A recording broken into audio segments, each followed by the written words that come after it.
फिर से हम एक बार अपनी संस्था की ओर से उपस्थित हमारे समस्त अतिथियों का हार्दिक आभार वंदन।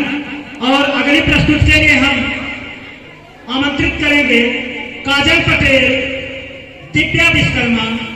गीत के बोल हैं, सच बात पूछती हूँ, बताओ न बाबूजी। काफी मार्मिक गीत है।